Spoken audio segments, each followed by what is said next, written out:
Good evening, everyone. Thank you for joining. Good to have you here for the live stream.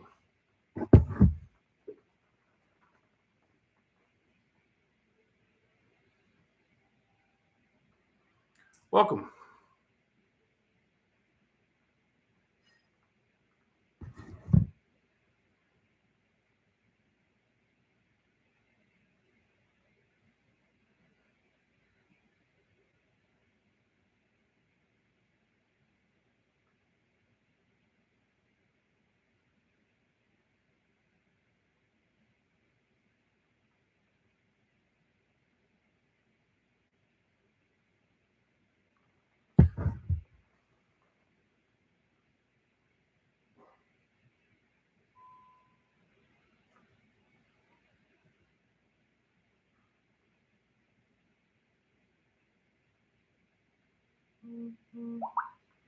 All righty. Thank you very much for joining the live stream. It's really good to have everybody here. Please bear with me as I start all my platforms.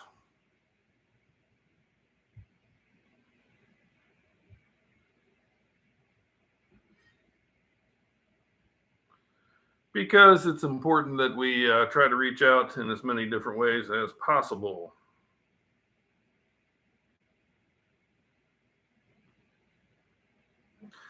All right, that's it. I'm Dr. Frank Cadle with the Get Fit and Be Lean program that I used to lose over 20% of my body weight in 2021.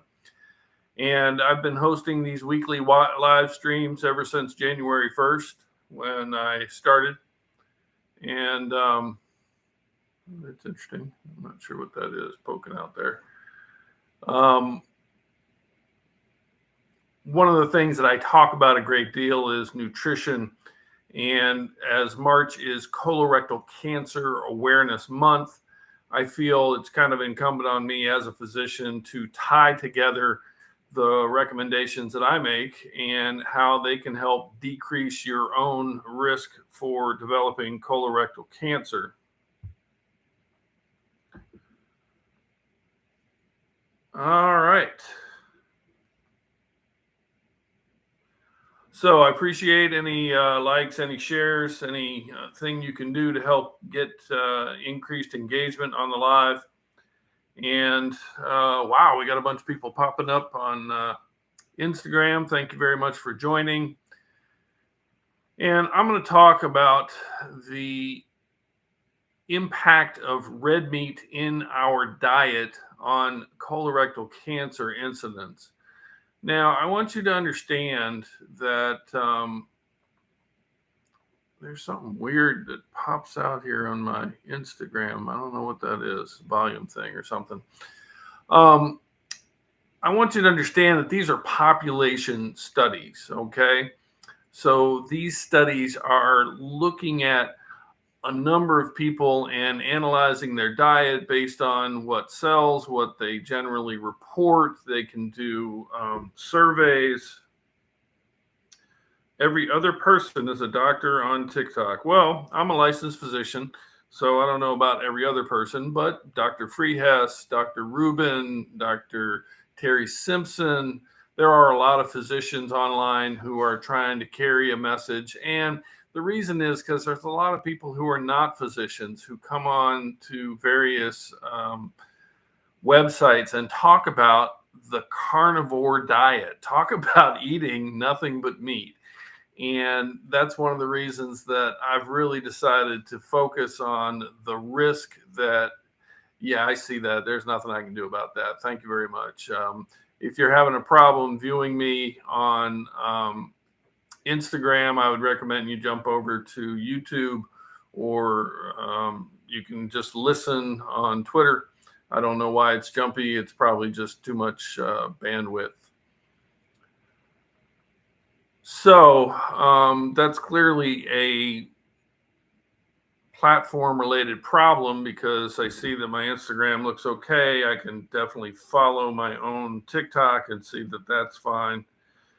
So the problem is all of these coaches and different bodybuilding people promoting a carnivore diet. And what they just want to fly in the face of every bit of research that's ever been seen and try to tell you to do something that you know is not good for you. I mean, your mother told you to eat your vegetables, but they grab a hold of little teeny pieces of research without any particular critical analysis of it, and they start saying, oh, cholesterol doesn't matter. That's not true. They start saying that we were evolutionarily designed to eat meat. That's not true. They start looking at old hunter societies and forget that these were hunter gatherer societies. Okay, so give me a second to get rid of my dog. He's really flipping out on me for some reason. All right, yes, you can get out. Okay, sorry about that. So the archaeologic and anthropologic data that the carnivores look at is flawed and dated. Okay, obviously things that we use to harvest and process meat, like bone knives and arrows and all of that stuff, is going to last longer than things that we use to gather vegetable materials. Obviously, we're going to be able to look back at anthropologic data, and that is going to give us a misinterpretation. And these misinterpretations have been corrected.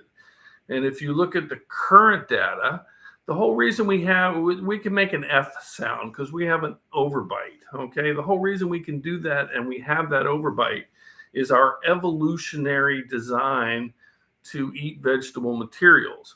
So when you're talking about colon cancer and red meat intake, why would that be related? Well, without adequate fiber, we see a change in our microbiome. And our microbiome are those bacteria that inhabit our gut.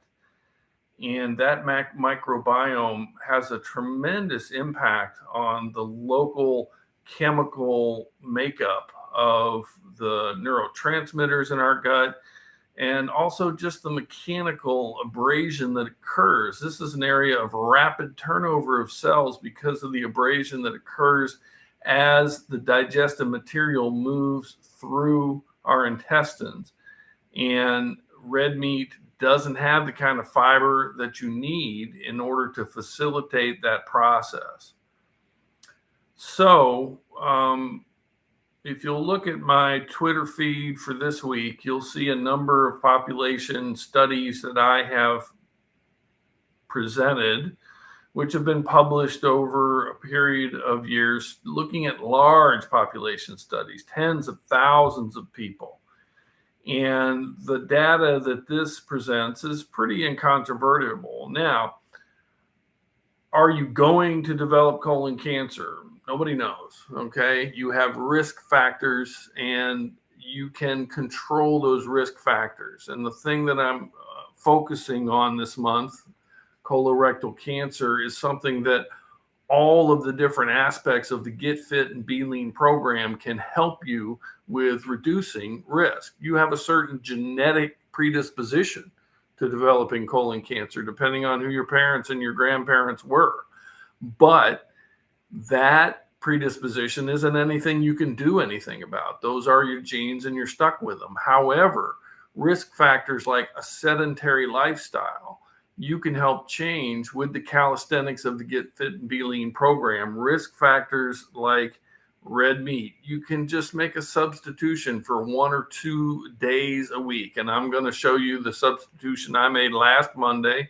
I'm going to publish that video and just show you, I just ate something different for a day. It's not that hard, and it's very common. There are entire populations that eat nothing but vegetables, and they do just fine. And I think that it's important to recognize we can get all the proteins that we need from vegetable sources if you coordinate those to ensure that you're getting all of your necessary amino acids. and we can get plenty of nutrition, and there's some indication that it can even be better for the environment. So I really want to encourage you to take a look at that. And so Mike Hawklittle, don't know him. Everyone is different. It's partially genetic, okay? Too much fiber can cause colon, well, it doesn't cause colon cancer, I can tell you that much. Data, oh, the CDC. No, it's not from the CDC. It's from Europe. It's from a number of different sources. And like I said, if you look at my Twitter feed, I've actually published those links. You can look at the article yourself and apply some critical analysis to that.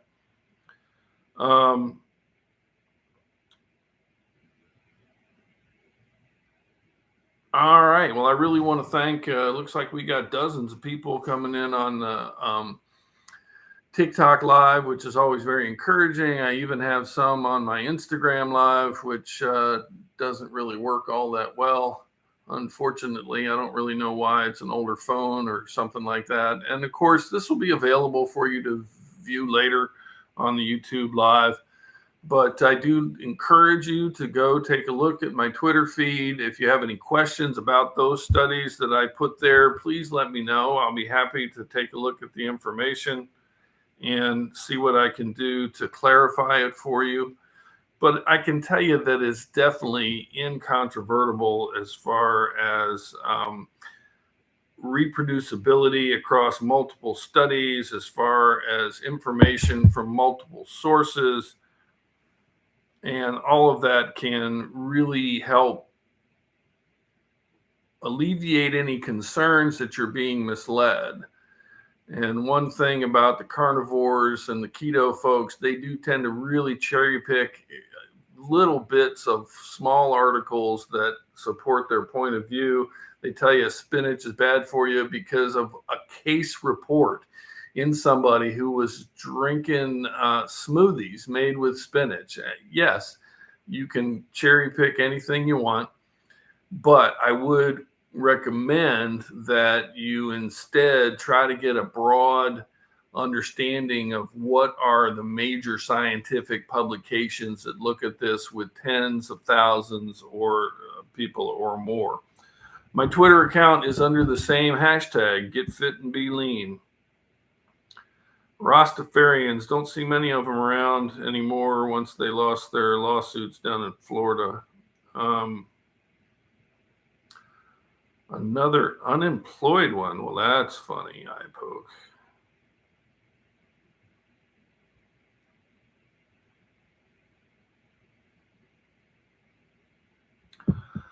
All right.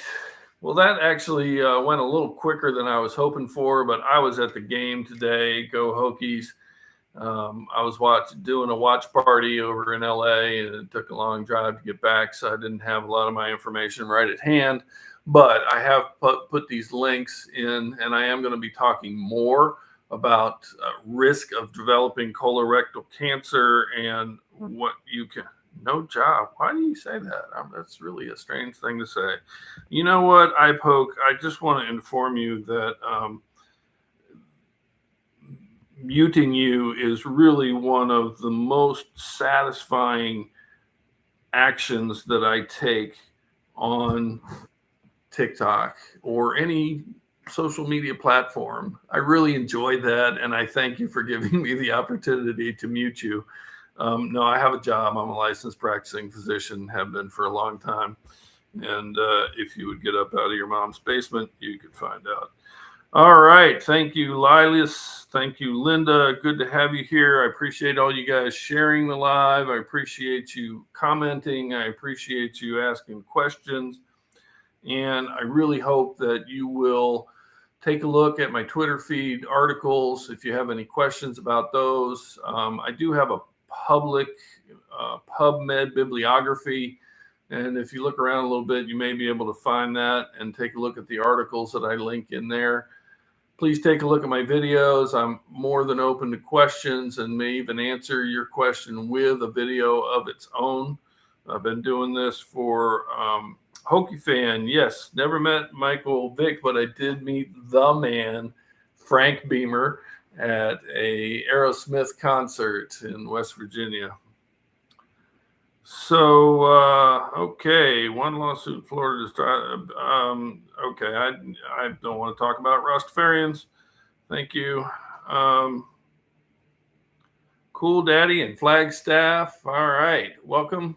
Thank you so much. Really big turnout on TikTok today. Got dozens of people in the room. So if you guys have any questions about colorectal cancer, questions about the Get Fit and Be Lean program, questions about why I recommend it for reducing your risk of colorectal cancer, please let me know. Welcome, Shirley. Welcome. Oh, J-Lo, thank you for the follow. Really appreciate anybody who follows the account, who engages, because it really makes a big difference to the platforms when they're looking at what they want to do about keeping people on.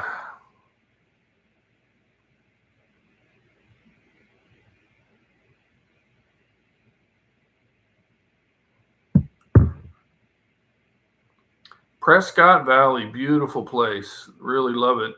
Vascular surgery book had an endarterectomy in September. I'm glad. Endarterectomy is a really meticulous and wonderful surgery in its outcomes.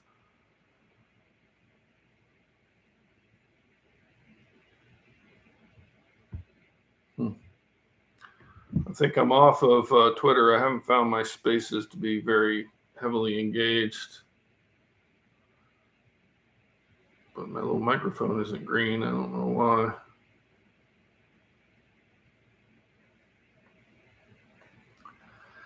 So that's the hard part of doing the multi-platform live, is having enough bandwidth as well as having enough coordination to. So I am a surgeon. Thank you for asking, Goval. Eulandria and Tristan, welcome to the live. Thirst for Truth, I have one too. Holly B, thank you so much for joining. Really good to have such a big turnout on my scheduled live. And you guys can keep an eye out for my impromptu lives.